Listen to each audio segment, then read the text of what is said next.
el presidente del INE, pues es muy amigo del presidente del PRI, se reúnen los presidentes del PRI, del PAN, del PRD, en el domicilio del secretario ejecutivo, pues no va a pasar nada. ¿Eso es correcto, Gustavo? Hola, ¿qué tal, Jacobs? Bienvenidos a un video más de Jacob. Pues no esperaba este tipo de preguntas el mismísimo Gustavo de Hoyos, ya que en plena entrevista se le termina volteando el mismísimo Álvaro Delgado y prácticamente deja incomodísimo a uno de los jefes del prianismo. Increíble pero cierto, ya que le pone una vapuleada a Gustavo de Hoyos, que no le gustó nada las preguntas y ya quería acabar con esto pronto. Así que pues bueno, veamos de qué se trata y cómo estuvo y ahorita comentamos, ¿por qué no? Este año fue especialmente intenso, no solamente desde el punto de vista político, también en el electoral. Hubo elecciones en 6 estados, 4 estados los ganó Morena, y bueno, la evaluación que tú como dirigente de un sector de la oposición, ¿qué harías? ¿Cuál es esta evaluación desde el punto de vista de la oposición sobre los resultados que obtuvo esta y los resultados que obtuvo también, por supuesto, el proyecto del presidente López Obrador? Sí, bueno, me parece que es de claroscuros. Imposible no reconocer que en el plano electoral el oficialismo encabezado por Morena, el proyecto que encabeza el presidente López Obrador, ha tenido importantes triunfos electorales. Desde luego que quienes estamos en la oposición debemos de aprender de las cosas en las que nos equivocamos, pero también creo que estamos terminando el año y hay que reconocer que, a diferencia de lo que casi todo el mundo coincidía en el ya lejano 2020, 2021, hoy la oposición, tanto la partidaria como quienes hacemos oposición desde la sociedad civil, estamos en el día a día contrastando opiniones. Tenemos una agenda que es distinta, desde luego, a la que se impulsa desde el ámbito oficial, y me parece que el balance es justamente eso, un reacomodo en el cual el oficialismo pretende ir perfilando sus fortalezas, que las tiene algunas rumbo a la elección federal de 2024, que implicará la renovación de la presidencia, de las 2 cámaras del Congreso de la Unión, de 9 gubernaturas, de la gran mayoría de las alcaldías y congresos del país, y donde también, desde luego, en la oposición estamos buscando la mejor forma de articular un frente amplio en el cual puedan coincidir las fuerzas partidarias y las no partidarias que no coincidimos con la visión y el proyecto del actual régimen, y que paulatinamente nos vamos estructurando mejor. Hay mucho, desde luego, por mejorar. Te diría que tenemos un cierto nivel de satisfacción por los últimos eventos, por el cierre del año. Yo creo que, sin poder echar las campanas al vuelo, lo que es evidente es que la oposición está pudiendo ya no solamente firmar documentos, hacer algunos acuerdos, sino que está pasando a la movilización. Tú fuiste partícipe, estuviste, no voy a decir reporteando, pero sí participando como un observador acucioso en la marcha del 13 de noviembre, y seguramente, al igual que yo, pudiste darte cuenta que, más allá de que se pueda coincidir o no con la visión, con las propuestas que quienes estamos ahí participando teníamos, lo cierto es que hoy las oposiciones están en la batalla, están dando la pelea, y yo creo que nos vamos a enfrentar, a final de cuentas, en 2024 a 2 visiones de país, a 2 proyectos. No voy a decir la disputa por México, porque estaría plagiando el título de un libro en el que soy solamente un entrevistado, pero a final de cuentas cada vez más se están presentando con mucha claridad estas 2 visiones de país, ¿verdad? Este año la oposición se anotó 2 victorias. El no avalar, no permitir una reforma constitucional, primero en materia eléctrica, 2 en materia electoral, aunque hubo una victoria del oficialismo porque aprobó leyes secundarias. La oposición partidaria, y de la que tú formas parte también como parte de Sí por México, no solamente de Va por México, pues perdió 4 de 6 gubernaturas y finalmente no hicieron lo que se correspondería, digamos, cuando se repudia un gobierno. En el proceso de revocación de mandato, sencillamente decidieron no participar. ¿Qué tantos aprendizajes la oposición ha obtenido de estos eventos que los dije de una manera muy esquemática ocurridos este año? Álvaro, mira, déjame remontarme brevísimamente al génesis propiamente dicho de Sí por México y lo que derivó después en la coalición partidaria Va por México. Nosotros planteamos como el principal objetivo que, resultado de las elecciones de 2021, el oficialismo no tuviese la capacidad por sí mismo de modificar la Constitución. porque esto desde luego representa la posibilidad de que se haga un viraje de país, se imponga por la vía legislativa un proyecto político en el largo plazo. Ese fue, digamos, el propósito central que nos animó, y creo que si lo reconocemos de esa manera, y aunque hubo dolorosas derrotas en el ámbito electoral, ya referías unas gubernaturas, ese propósito se ha cumplido, y diría yo que se ha cumplido con creces. Podemos discutir aquí si el marcador es de 3-0, de 2-1. Yo a veces pienso que es de 3-0 porque efectivamente en el ámbito de la reforma constitucional en materia energética se derrotó la propuesta oficialista. En el caso de la propuesta militarista, y trato de resumirlo para no ampliar mucho en la descripción, solamente se logró modificar la vigencia, digamos, de la participación de las Fuerzas Armadas en las tareas de seguridad, aunque la pretensión oficialista, lo sabemos bien, era mucho mayor. Entonces lograron sí una reforma transitoria, pero tampoco lograron una reforma constitucional de la magnitud que se proponía. Y últimamente en materia electoral se dio también la derrota de la propuesta en materia constitucional que presentó el presidente. Creo que si juzgamos a la luz del planteamiento inicial de Sí por México, nos ha ido bien. No quiero negar las derrotas electorales, que son desde luego muy relevantes y que implican grandes retos adelante. Hablo desde la posición de sociedad civil, de lo que nosotros nos planteamos como, digamos, el nodo principal de nuestra acción. Creo que en eso nos ha ido razonablemente bien. Ahora, no podemos desconocer que hay una mayoría legislativa que tiene oficialismo, la ha construido, y eso le permite que tenga reformas a leyes secundarias, no a nivel constitucional, y en los 3 casos que he referido, pues también han metido gol, para decirlo en términos futboleros, ¿no? Nosotros metimos gol en impedir las reformas constitucionales, ellos metieron gol en los 3 casos en reformas del ámbito legal, porque esa es nuestra realidad legislativa, y me parece que aunque no coincidimos en muchos de estos temas, todos ellos, y aquí comparto con la audiencia, están siendo materia de impugnación ante la Suprema Corte de Justicia de la Nación, la mayoría, otros ante otros tribunales. Yo, además de Sí por México, presido el Consejo Nacional de Litigio Estratégico, donde llevamos buena parte de estos litigios, y entonces me parece que la pluralidad, el sistema de contrapesos se ha fortalecido. Hay que tener siempre capacidad de disentir. Creo que no aspiramos nadie a tener un pensamiento monolítico. Es razonable en democracia que hay una visión en el gobierno, otra en las oposiciones. Lo que yo celebro, y sobre todo tratando de verlo en un clima desapasionado propio de estas fechas y tratando de ver los avances que tenemos, es que tanto el oficialismo se está teniendo que acostumbrar a medir y a negociar con las oposiciones, como las oposiciones estamos entendiendo que tiene un margen de maniobra que le da la mayoría, y vendrá un espacio en 2024 donde obviamente se va a hacer un rebalanceo. Aspiraremos a tener nosotros la mayoría en las cámaras, el oficialismo hará lo propio, pero bueno, a fin de cuentas de eso se trata la democracia, ¿no? Sí, efectivamente, la mayoría constitucional en el Congreso impidió efectivamente una reforma constitucional tanto en materia eléctrica, como se planteó a principios de año, como en la materia electoral, pero una mayoría legal, digamos la mayoría absoluta que tiene el oficialismo, logra consumar reformas en el nivel legal. Pues sí, y el asunto se va a dirimir en todo caso en la Suprema Corte de Justicia de la Nación. Ahora pasa por hacer, por supuesto, un muy buen recurso que se presente ante la Corte, y la Corte resolverá. Pero yo quisiera también preguntarte, Gustavo de Hoyos, sobre este año.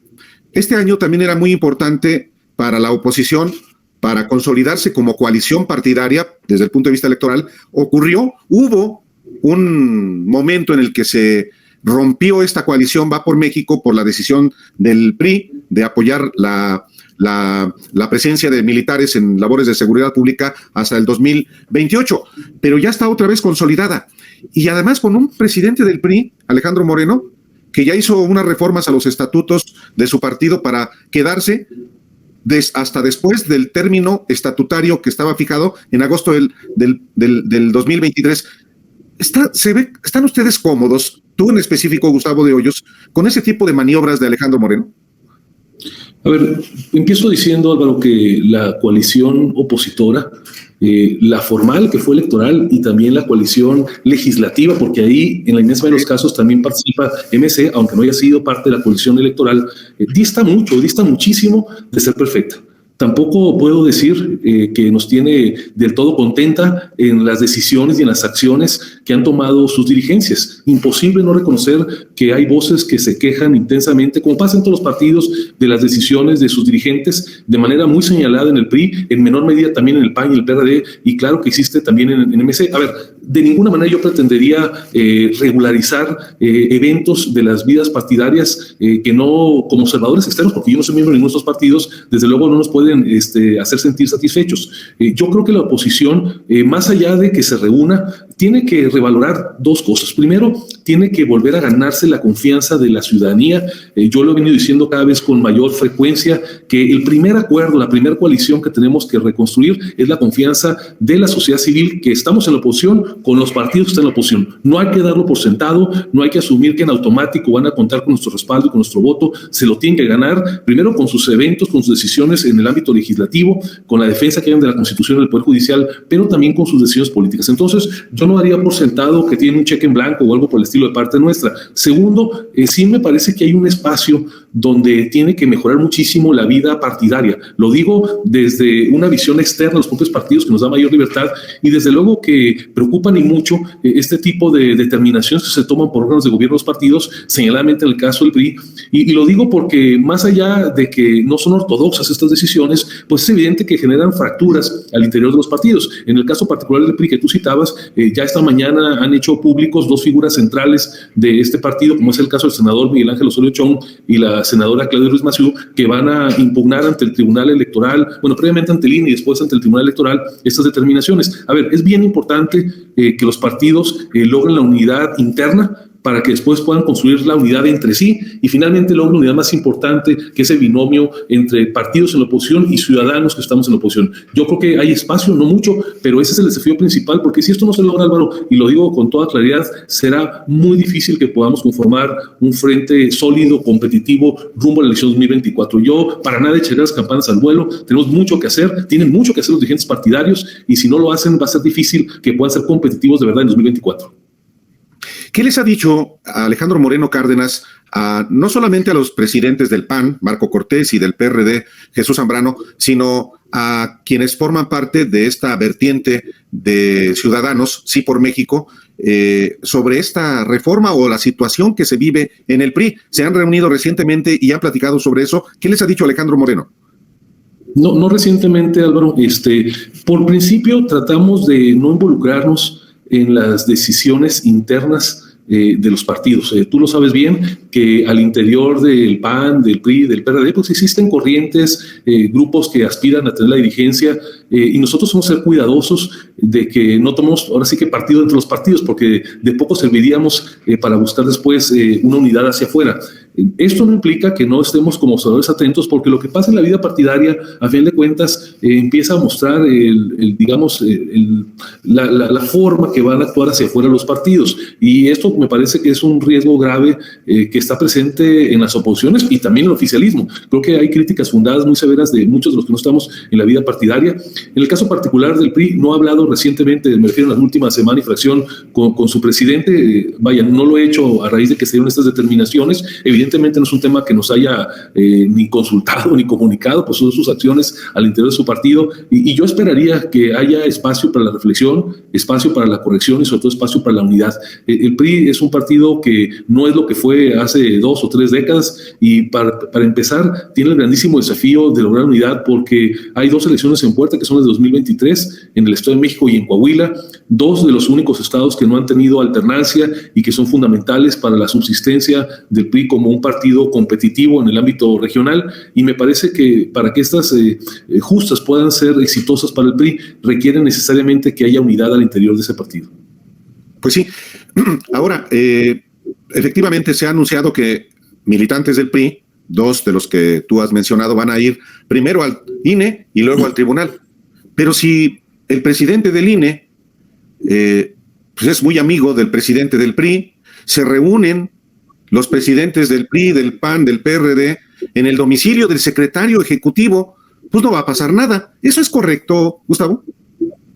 Yo creo que el INE ha dado muestras, y hablo del órgano y no de las personas, de que ha podido sancionar en más de una ocasión a los partidos políticos en lo general. El PRI es uno, por cierto, de los más sancionados, Desde luego que están llamados quienes son consejeros y consejeras a ser extremadamente cuidadosos en su acción personal porque representan a las instituciones. También hay que decirlo con toda claridad que estas impugnaciones seguramente serán resueltas, Álvaro, una vez que se dé la sucesión en 4 de los consejeros. Y es que este evento que tú mencionas me parece que va a perder relevancia una vez que se dé esta sucesión, que por cierto es muy importante para la vida democrática del país. Entonces, ¿qué creo que tenemos que aspirar? A final de cuentas, que el PRI y los demás partidos en la oposición y en el oficialismo estén a la altura de la expectativa que tenemos los ciudadanos para que sean partidos mucho más modernos, muchos más transparentes en su conducción y sobre todo mucho más incluyentes. Prácticamente en todos los partidos políticos del país, en el oficialismo y en la oposición, me parece que hay voces cada vez más fuertes que se duelen de criterios excluyentes, porque no todos los militantes, no todos sus cuadros históricos y recientes, y no todos los ciudadanos que simpatizan con ellos están teniendo los espacios que me parece que una democracia moderna tendrían que tener. Es correcto, Gustavo de Hoyos, tú que eres abogado, que conoces las leyes y la Constitución, es correcto que el presidente del órgano electoral, el árbitro electoral, se reúna de manera clandestina en el domicilio del secretario ejecutivo, un hombre con un enorme poder en ese órgano, con los presidentes de los 3 partidos políticos de oposición. ¿Es correcto? No soy experto en materia electoral, lo tengo que confesar. Si me hicieras una pregunta de materia corporativa, administrativa de amparo, aquí podría recitar prácticamente toda la normatividad. No es mi especialidad en el ámbito electoral. Entonces respondo básicamente de manera intuitiva, como un observador informado del tema. Hasta donde yo sé, Álvaro, no existe, un artículo, una normatividad que de manera expresa pueda prohibir un encuentro de estas características. Desde luego que debería de haber un extremo cuidado de parte de funcionarios de que sus acciones no puedan llevar al sospechosismo. Lo mismo puede decirse en el caso del órgano electoral, lo mismo se puede decir en el Poder Judicial de los magistrados y jueces, y lo mismo debería decirse de muchos funcionarios de alto nivel en el Poder Ejecutivo. Creo que son de los aspectos que nuestra vida pública tiene que evolucionar. Dicen que las comparaciones son odiosas. Déjame hablar como abogado simplemente por ejemplificar. En los Estados Unidos, por ejemplo, si un abogado quiere unirse con un juez, el juez le da la cita, pero no lo recibe si no está presente de su contraparte, es decir, el abogado que defiende la causa contraria. Yo creo que ese tipo de circunstancias tenemos que regularizarlas en nuestra vida democrática, en el ámbito de la política, en el ámbito del Poder Ejecutivo, del Poder Judicial, porque este tipo de eventos, más allá de lo que se haya tratado, más allá de si el acuerdo que se llegó o si es que hubo alguno fuera trascendente o no, desde luego que no abonan a la confianza de ninguna institución y mucho menos de la institución electoral. La Constitución, en el artículo 41, en la fracción 5, en el apartado A, establece una disposición para los servidores públicos de materia electoral, y Lorenzo Córdoba y el secretario ejecutivo son servidores públicos. Dice este artículo, este mandato constitucional: en el ejercicio de esta función estatal, la electoral, la certeza, legalidad, independencia, imparcialidad, máxima publicidad y objetividad son principios rectores. Fue una reunión secreta con la oposición. No informaron a nadie fuera del ámbito institucional. Jurídicamente está esta parte, pero políticamente el árbitro, el presidente del órgano electoral, se reúna con la oposición en secreto, de manera clandestina, pues evidentemente transgrede el mandato constitucional, Gustavo, ¿o no? A ver, creo que la calificación de si esta reunión transgrede o no, no la puedo hacer yo en este momento. Lo que sí me parece que es una imprudencia. Me parece que esta reunión debe haberse realizado, no tengo los elementos para poderlo afirmar de manera categórica, pero hay indicios de que así fue. Pues es una imprudencia. Creo que las reuniones de las y los funcionarios tienen que llevarse a cabo en sus oficinas. Creo que tienen que estar a la vista de todos, las agendas, que es lo que se trata, y me parece que esta circunstancia debería ser un aprendizaje inmediato para que ni con la oposición ni con el oficialismo se dieran eventos que pudieran poner en duda este tipo de certeza que es fundamental. Yo creo que si los partidos que se sienten afectados con esta eventual reunión, encuentran que hay un elemento que deba de ser sancionado, pues no sé si lo han hecho, pero deberían de hacerlo, porque al final de cuentas la individualización de la norma, cuando uno cree que hay una conducta que es indebida, pues tiene que llevarse a los hechos. Obviamente a los comunicadores, ustedes tocan la crítica, ignoro si en el caso del oficialismo ha habido una acción legal, pero si creen que hay un agravio en ese sentido que afecte la certeza, me parece que tendrían que hacerlo.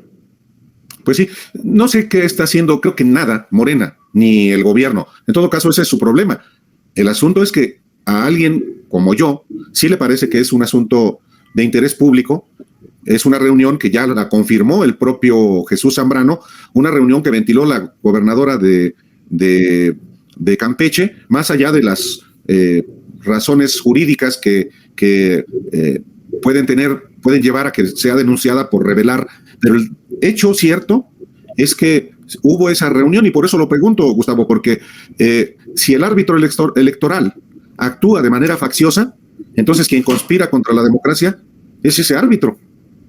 Mira, no podría llegar hasta allá, Álvaro, porque no ha trascendido, al menos no con certeza, qué se trató, qué se acordó, tal vez nunca lo sabremos. Lo que coincido contigo totalmente es que ese tipo de reuniones pues se apartan de la ortodoxia, para empezar, política, y segundo, pues como dice el refrán mexicano, no hagas cosas buenas que parezcan malas. Aún asumiendo que no haya ningún tema indebido, pues efectivamente pueden generar suspicacias, y con razón. Entonces creo que sería bien recomendable, si es que no lo existe, que en los próximos meses y años el árbitro electoral buscara tener reglamentado perfectamente qué tipo de interacciones se tienen con personas ajenas al árbitro, sobre todo si son partes interesadas. A mí no me escandaliza que se reúna un presidente o un consejero o un vocal ejecutivo del INE con varios presidentes de partidos. Creo que es algo cotidiano, es parte de su función tener una comunicación. Lo que sí coincido contigo, que tendría que estar como mínimo reportado cada vez que se lleva a cabo, y preferentemente desarrollarse en un ámbito totalmente público, transparente, informado, de tal manera que los que están en otra circunstancia partidaria, pues en el menor de los casos puedan pedir un trato similar, ¿verdad? Una audiencia de las mismas características. Entonces, yo creo que este evento, cuando menos, sí tiene que ser algo que marque un cambio de conducta institucional, y que seguramente, Álvaro, espero sirva para que los consejeros que permanecen y los que lleguen a partir de marzo puedan ser extremadamente cuidadosos de que cada una de sus acciones sirva precisamente a estos principios del órgano electoral que tú ya referías, y que me parece que en lo esencial se han cubierto, y que es muy lamentable que una acción, así sea accidental, pueda poner en tela de duda la imparcialidad del órgano electoral. Sí, no, nadie niega que los partidos políticos, sus representantes ante el órgano electoral, dialoguen, discutan, impugnen o inclusive convivan de manera normal con los consejeros electorales en el ámbito institucional. Eso es muy frecuente y es normal en democracia. El asunto es que se haga como ocurrió fuera del ámbito institucional, en una reunión que ocurrió el 3 de marzo del 2021, en pleno proceso electoral, fuera del ámbito institucional. Entonces se pueden colegir muchas cosas. Pero bueno, eso debería explicarlo en su momento, o debería explicarlo el consejero presidente y el secretario ejecutivo. Quisiera preguntarte otra cosa también, Gustavo. Hace poco más de un año, en noviembre del 2021, Claudio X González informó a un grupo de simpatizantes que se hacen llamar de la sociedad civil, que estaba elaborando un programa, o por lo menos un proyecto de programa del México ganador, para presentárselo a los partidos políticos y enriquecerlo. Ya ha concluido este trabajo de Claudio X González. Te lo pregunto a ti porque finalmente forman parte de la misma organización de Sí por México. A ver, nosotros empezamos de manera colegiada, no es una cuestión que ha desarrollado Claudio por sí solo, con la idea de trabajar en las líneas generales de lo que sería un proyecto alternativo, contrastante con el oficialismo. Te puedo decir que tuvimos decenas, y no digo centenares porque no fueron miles, pero sí decenas de reuniones con intelectuales, con expertos de muchas materias, y también te puedo confirmar que se generaron notas de todo este trabajo. La realidad es que quisiéramos para esta fecha que ese documento martes, lo llamo yo porque aspiraba solamente a poner los temas en la agenda, ya hubiera tenido espacio para ser foreado, para ser discutido, para ser reconstruido y que tuviéramos ya para finales de este año un programa mucho más claro. Lo cierto, y lo digo con toda claridad, no lo hemos podido concluir porque nuestras acciones de movilización y de contención nos han tomado mucho tiempo. Hemos estado más en la contención que en la prospectiva. ¿Qué es lo que esperaría, Álvaro? Es que, y este tema incluso aquí lo hemos platicado nosotros contigo, con Alejandro en un par de ocasiones, y la realidad es que no otra cosa sino el cúmulo de acciones del gobierno que nos han implicado una acción de contención, nos han retrasado en esto. Yo espero que sí o sí, a lo largo del primer semestre de 2023, tengamos un avance significativo para que no más allá de la mitad del año hay una plataforma de la sociedad civil perfectamente estructurada. Incluso comparto aquí con la audiencia cuando en el mes de noviembre presentamos a Unidos, señalamos que en el mes de marzo de 2023 tendríamos una gran convención donde después de esta deliberación se pudiera presentar este plan. Lo cierto es que estamos con los tiempos justos. No estoy totalmente seguro de si estaremos al 100% para el mes de marzo, pero lo que sí decirte categóricamente que estamos trabajando en ellos y tiene un propósito muy sencillo.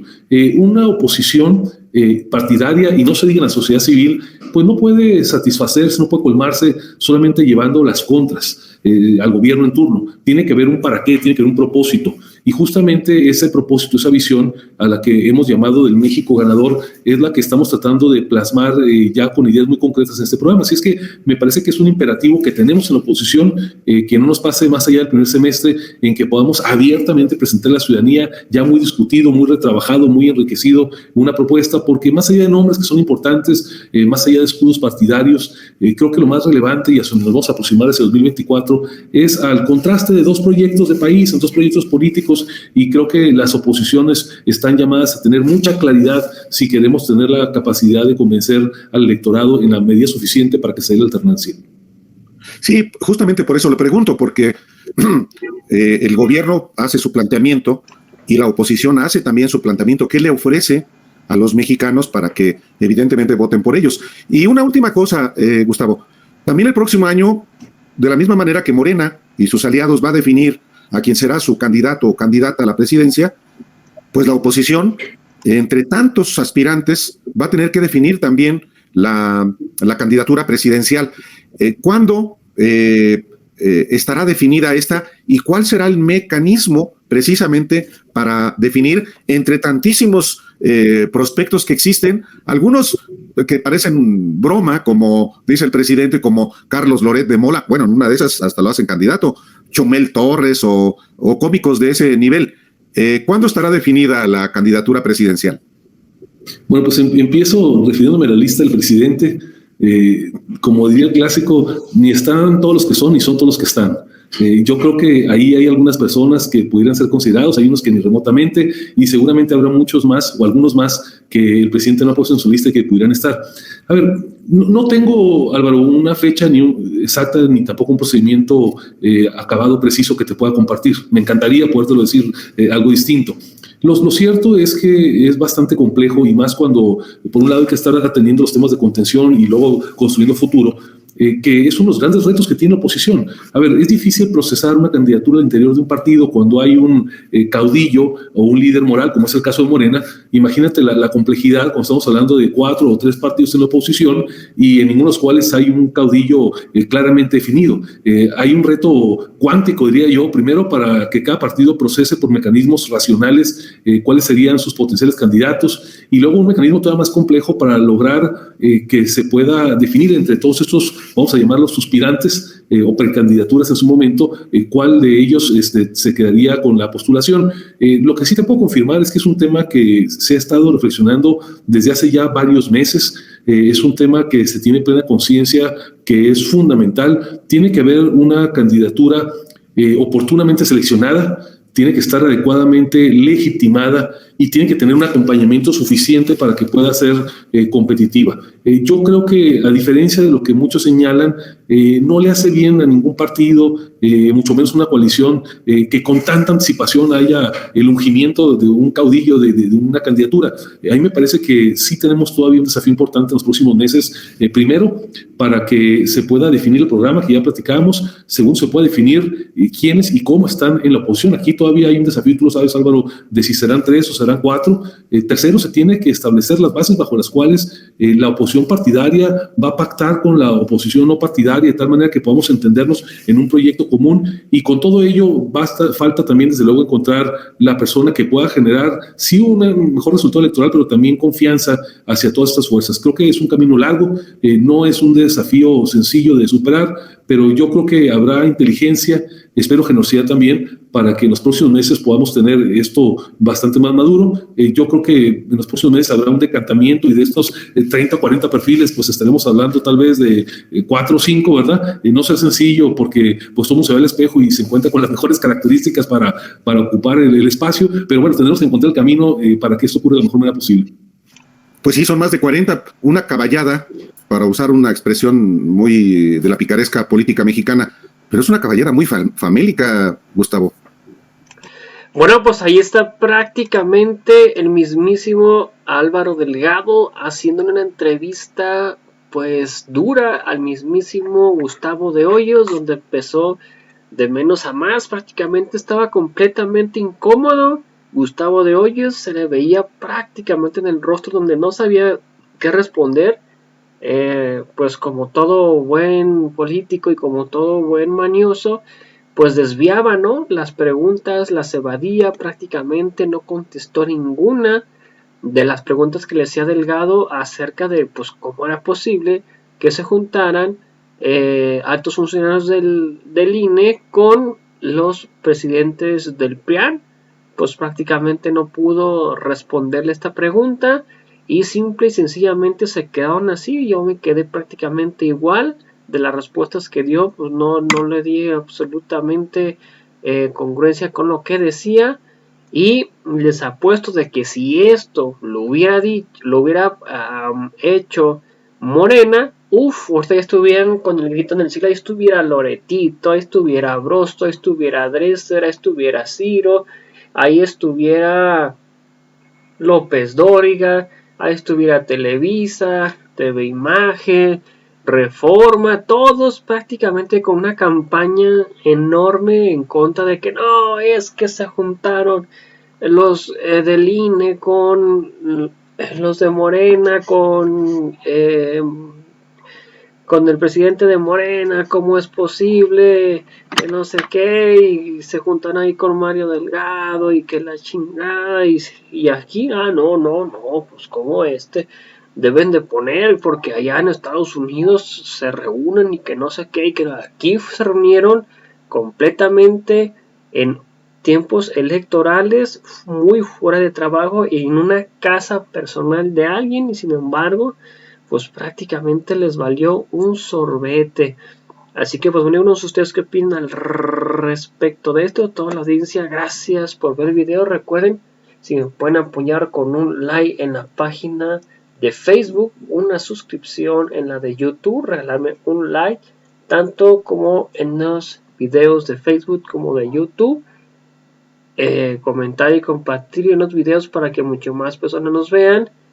Y pues a toda la audiencia, muchas gracias por ver el video. Recuerden también, si me pueden apoyar con estrellas que no afecten su economía, sería completamente fantástico.